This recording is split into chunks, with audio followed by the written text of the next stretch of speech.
বড় ভাই কি অবস্থা, ভালো আছেন? এই তো ভাই ভালো কি আছি। বিয়ে শাদী করলেন নাকি? হ্যাঁ ভাই, দেখতেছেন তো বউর সাথে। ও, তা বরযাত্রী কই, লোকজন কই আর? ভাই যে বিয়ে করছি এই বিয়েতে কোনো বরযাত্রী নাই ভাই, কোনো হাই হাই, আত্মীয় কি স্বজন বলেন, নাই। কি বিয়ে করছেন? এ মাইয়া আনছেন কোন জায়গা থেকে? মাইয়া আনছি ভাই পাড়া না আবার থেকে। প্রেম টেম করে বিয়ে শাদী করে লইছেন? প্রেম করছি ভাই, এটা ঠিক আছে, কিন্তু পতিতার লগে প্রেম করছি। মানে এই মেয়ে কোন নাম জানছেন, সত্যি করে এরকম? পতিতা লইছিল হুম, কোন জায়গা এটা? ময়মনসিং। ওইতে নিয়ে আসছেন? হ্যাঁ। কেমনে কি আনলেন এই মাইয়া? আরে ওই যে বন্ধু বান্ধবের লগে, আমি তো কোনো সময় সব জায়গায় যাই নাই, ওরা জোর করে একদিন লইয়া গেল।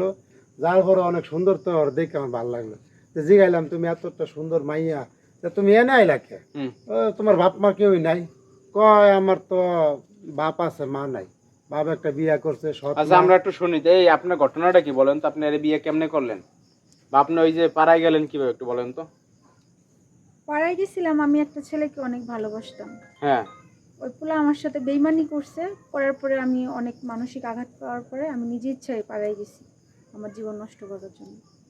ও, আপনি স্বেচ্ছায় গেছেন? জি, আমি স্ব ইচ্ছায় গেছি। কারণ এরপর আমার হচ্ছে এই ভাইয়ের সাথে পরিচয় নাকি? জি, পরে ওর সাথে পরিচয়, ওকে দেখে ভালো লাগছে। পরে মানে ও বিয়ের আমাকে, আশ্বাস দিচ্ছে আপনারে? হ্যাঁ, তারপরে ও আমাকে বিয়ের প্রস্তাব দিছে, আমি ওকে বিয়ে করছি।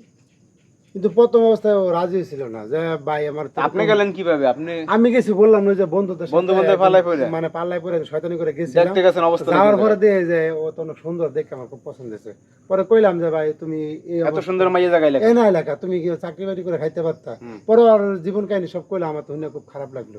ঠিক আছে, তো সবাই তো খারাপ না, তুমি আমার বিশ্বাস করতে পারো। এই জীবন তো জীবন না, কষ্টের জীবন। আমি তোমার সুন্দর একটা জীবন দিই, ভবিষ্যৎ দিই, তুমি কি যাইবে আমার লগে?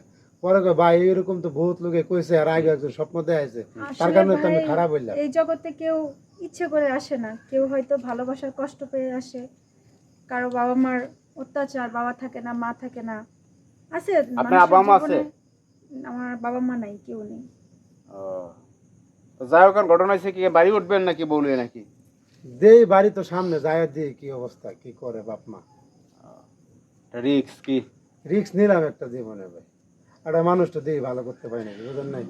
মানে আপনার কথা হচ্ছে যে আপনি চেষ্টা করতেছেন একটা খারাপ পথ থেকে বিয়া ভালো তো আমি পথে আনার। করলে ভালো যায় করতে পারতাম না, না আমি এক ভাই আর এক ফুট, আমার তো ভাই বোন নাই কে, ভালো যায় বিয়ে করতে পারতাম আরো জায়গায়। কিন্তু আপনি চেষ্টা করছেন একটা খারাপ মেয়ের ভালো পথে ফিরিয়ে আনার। হ ভাই, এত সুন্দর একটা, এর একটা জীবন হলো ভাই, কোন ওর একটা জীবন কোন।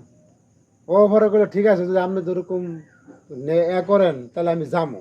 অনেক কষ্টে রাজি করেছে, রাজি হইতে চাইছিল না। হুম। যাই হোক রাজি হয়েছে, আনছি, আমি ওর লগে তো বেইমানি করি না, আর করবো না। ঠিক আছে, আমি দিই বাড়িতে যা দিই কি অবস্থা। হয় যেহেতু বিয়ে শাদী করছেন, আর কি করবেন, যেহেতু কইরা বসছেন, এখন বাড়িতে যান, দেখেন বাপ মা মানে কিনা। দেখি আব্বা আম্মা আছে যাই। আপনার? আছে তো ভাই, এটাই তো ভয় হইতাছে, নেরা গেলে কি কয় না কয়, কইতে কি ধরে লই আইছস। এরা আবার আরেক জায়গায় বিয়ে ঠিক করে রাখছিল। ও, ঝামেলা আছে। হ্যাঁ। যান ভাই, অনেক কথা বললাম। হ্যাঁ, ওকে, ভালো থাকেন। ঠিক আছে ভাই, ভালো থেকে।